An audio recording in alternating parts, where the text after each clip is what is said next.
బులెటిన్లో breaking news చూస్తున్నాం.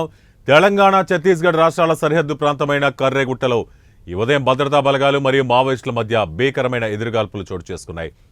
ఈ ఘటనలో ఇప్పటి వరకు 22 మంది మావోయిస్టులు మృతి చెందినట్లు అధికారిక వర్గాలు ప్రాథమికంగా వెల్లడించాయి.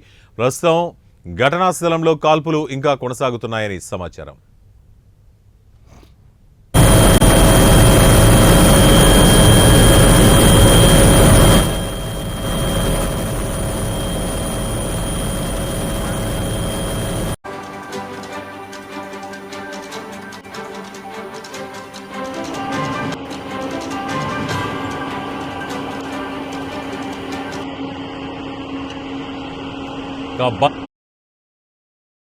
అటవీ ప్రాంతమైన కర్రెగుట్టలను లక్ష్యంగా చేసుకుని భద్రతా బలగాలు ఈ భారీ ఆపరేషన్ చేపట్టాయి.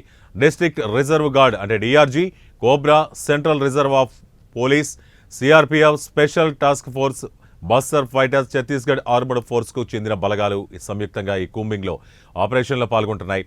ఈ కీలక ఆపరేషన్ను additional director general of police Vivekananda Sinha స్వయంగా పర్యవేక్షిస్తున్నట్టు తెలుస్తోంది.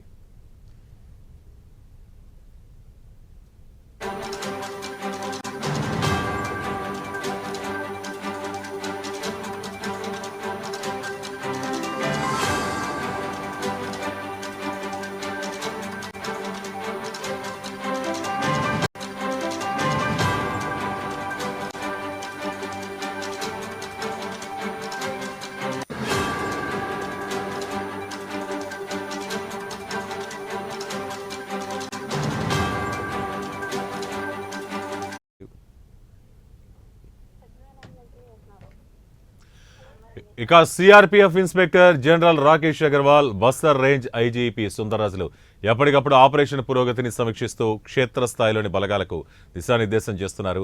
అటవీ ప్రాంతంలో ఇంకా మావోయిస్టులు ఉన్నారన్న సమాచారంతో బలగాలు గాలింపు చర్యలను ముమ్మరం చేశాయి. ఎదురుకాల్పులు కొనసాగుతున్న నేపథ్యంలో మృతుల సంఖ్య మరింత పెరిగే అవకాశం ఉందని అధికారులు అంచనా వేస్తున్నారు.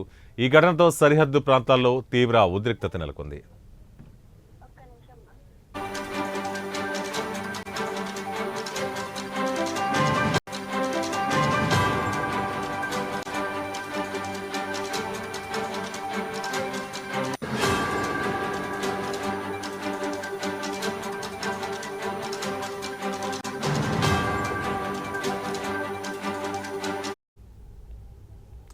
బులెటిన్లో మరో బ్రేకింగ్ న్యూస్ చూస్తున్నాం. తెలంగాణ ఛత్తీస్గఢ్ రాష్ట్రాల సరిహద్దు ప్రాంతమైన కర్రెగుట్టల్లో ఈ ఉదయం భద్రతా బలగాలు మరియు మావోయిస్టుల మధ్య భీకరమైన ఎదురుకాల్పులు చోటు చేసుకున్నాయి.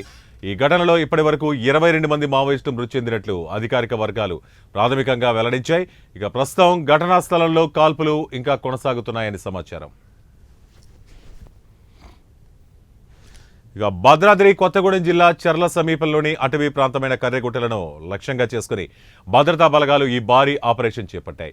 District reserve gourd, cobra, central reserve police force, special task force, Bastar fighters, Chhattisgarh armoured force కు చెందిన బలగాలు సంయుక్తంగా ఈ కూంబింగ్ ఆపరేషన్లో పాల్గొంటున్నాయి. ఈ కీలక ఆపరేషన్ను additional director general of police Vivekananda Sinha స్వయంగా పర్యవేక్షిస్తున్నట్టు తెలిసింది. CRPF inspector general Rakesh Agarwal, Bastar range IGP సుందర్రాజులు ఎప్పటికప్పుడు ఆపరేషన్ పురోగతిని సమీక్షిస్తూ క్షేత్రస్థాయిలోని బలగాలకు దిశానిర్దేశం చేస్తున్నారు. అటవీ ప్రాంతంలో ఇంకా మావోయిస్టులు ఉన్నారన్న సమాచారంతో బలగాలు గాలింపు చర్యలు ముమ్మరం చేశాయి. ఎదురుకాల్పులు కొనసాగుతున్న నేపథ్యంలో మృతుల సంఖ్య మరింత పెరిగే అవకాశం ఉందని అధికారులు అంచనా వేస్తున్నారు. ఈ ఘటనతో సరిహద్దు ప్రాంతాల్లో తీవ్ర ఉద్రిక్తత నెలకొంది.